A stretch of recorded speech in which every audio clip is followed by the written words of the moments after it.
Você já sentiu a sua criatividade simplesmente desaparecer? Quanto mais você tenta forçar uma ideia, menos ela aparece. Esse gênio do cinema tem um método para transformar bloqueios criativos em fonte de inspiração inesgotável, e esse método envolve pescar ideias. Para quem chegou agora, eu sou o Léo Pessoa e este é o Babylon. Aqui a gente fala sobre roteiro de cinema, séries e sobre as técnicas narrativas por trás de uma boa história.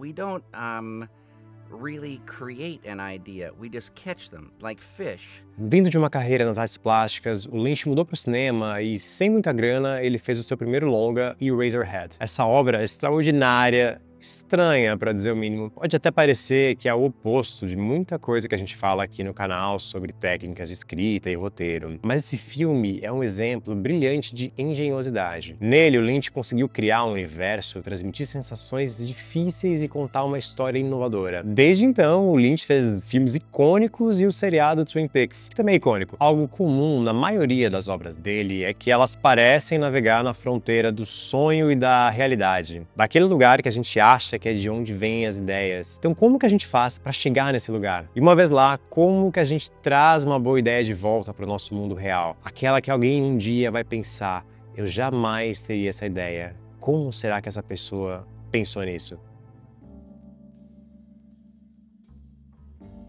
So, and we use this intuition to get a sense of things, find the truth of something. Like detectives, we go.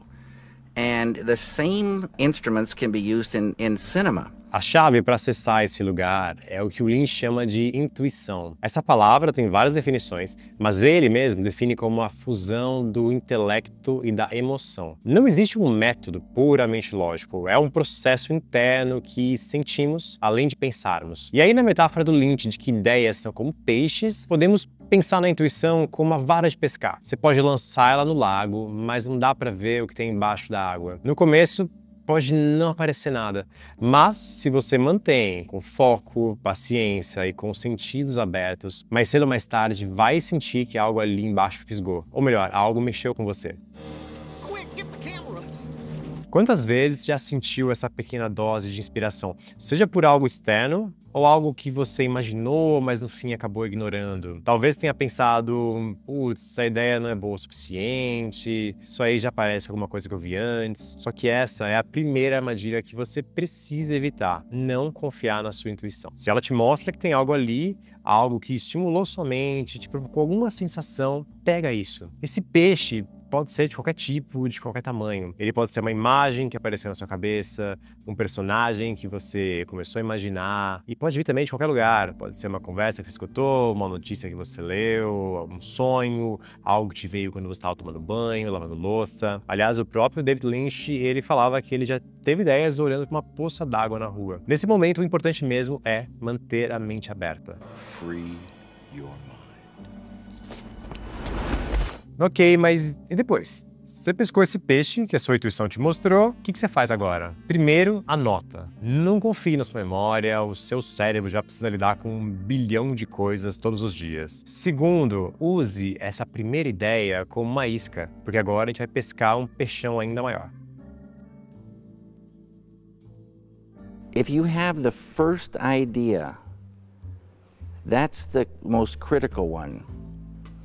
And then I say it's like bait in fishing. That idea will, if you focus on it, it'll draw other ideas in. O segredo, segundo David Lynch, pega esse primeiro peixe, esse protótipo de ideia e deixa ele em mente. Isso significa usar ele de isca. Aí é repetir o mesmo processo de ficar com a intuição aberta, de lançar a vara de pescar e se manter lá, com paciência e foco. A diferença é que antes a gente estava pescando vendo o que aparecia, agora a gente está aprofundando nessa mesma ideia. Naturalmente, vão surgir novas coisas, de tamanhos, de origens distintas, mas que começam a complementar e dar cada vez mais corpo àquela sua intuição inicial. Por falar em corpo, a série Twin Peaks, que tem 3 temporadas, além de um filme e uma mitologia extremamente rica e complexa, David Lynch conta que imaginou o corpo de uma jovem, embalado em plástico e boiando na água. Essa imagem por si só nem é algo que a gente pode chamar de uma ideia. Mas para o Twin Peaks,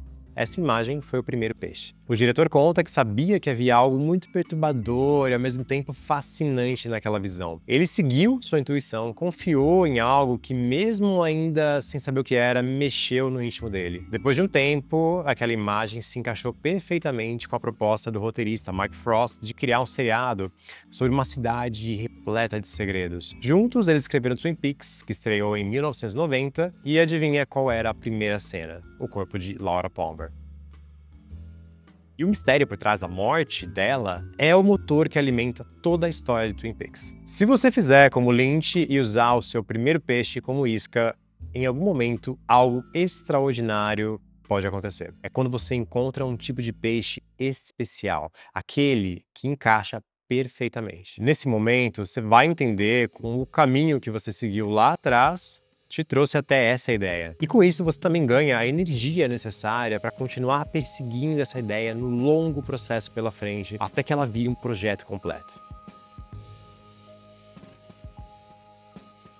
I like to think of it as in the other room, the puzzle is all together, but they keep flipping in just one piece at a time. Eu sei que esse vídeo tá cheio de metáforas, mas a gente tá falando do David Lynch no fim das contas, né? Então aqui vai mais uma metáfora dele que traduz perfeitamente o processo criativo. Trabalhar com ideias é como montar um quebra-cabeça. Só que nesse caso, as peças não começam com você. Elas estão todas com outra pessoa que o Lynch chama de o homem do quarto ao lado. E esse homem, ele só consegue te passar uma peça por vez. Ele passa uma peça por debaixo da porta, depois outra, mais outra. As peças demoram para fazer algum sentido, a imagem não é clara do começo. O momento de eureka, de se apaixonar pela ideia, é quando você intui o que aquilo representa. Você intui qual é o objeto desse quebra-cabeça que você está montando. Mas, até você ter todas as peças, ou quase todas, o processo ele exige paciência, imaginação, raciocínio e principalmente compromisso. Cada peça é como um presente, mas você precisa estar disposto a esperar pelo momento certo para recebê-lo. Nem sempre o processo criativo permite esse ritmo, de pescar ideias. Em uma sala de roteiristas, por exemplo, o prazo fala muito mais alto do que a paciência. Existe uma diferença entre ter o tempo para transformar a inspiração em uma ideia formada e a pressão de produzir rapidamente. Mas aí vem a pergunta: como que roteiristas profissionais conseguem trabalhar em um fluxo de tantas ideias diferentes, seja elas em séries, novela, YouTube, enquanto muitos outros ficam travados, sofrendo, sem conseguir sequer escrever uma frase que elas acham que vale a pena? Em muitos casos, é simplesmente uma questão de desapego, de se permitir imaginar, explorar cenários e simplesmente escrever. Permitir-se fazer todas as coisas é essencial, principalmente no início, quando o que a gente produz é meia boca, é desconexo, é simplesmente uma porcaria. O oposto do desapego, o foco excessivo no resultado final, é o que alimenta esse misterioso bloqueio criativo. Não adianta. A nossa imaginação não é e nunca será como a do Cillian Murphy em Inception, perfeitamente organizada em camadas, geométrica e com segurança botando ordem em tudo. A nossa imaginação é muito mais parecida com esse lugar chamado Black Lodge do Twin Peaks. Hallelujah.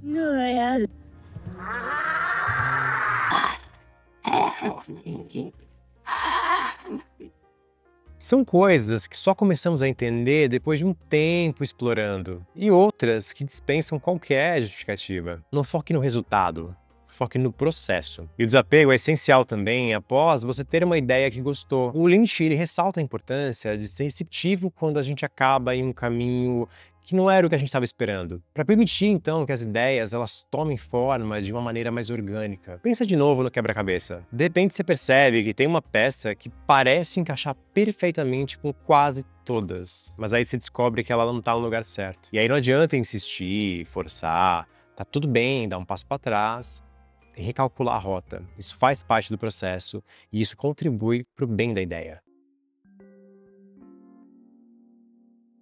Agora, o que você não pode fazer é perder a essência daquilo que a sua intuição apontou lá no início. Pelo contrário, o David Lynch fala que você deve usar essa intuição para guiar todo o processo criativo. Lembra do que ele fez com aquele flash de um corpo boiando? Ou seja, se lá atrás você confiou que aquele primeiro peixe tinha algo especial, compartilha isso. Tenta reproduzir o encanto que você sentiu na hora que você encontrou ele. Porque o que realmente faz as ideias brilharem é aquilo que o autor deposita nelas. Esse é o elemento mais poderoso de qualquer ideia, a forma como você a percebe, como você pensa sobre ela, principalmente como você sente ela. Podem até ter ideias similares ou até mesmo idênticas às que o Lynch teve, mas nunca vamos ter outro David Lynch. Agora, se você quiser saber como pegar a sua ideia e transformar numa premissa, a gente fez um vídeo detalhando todo o passo a passo. É só clicar no link que está aqui na tela.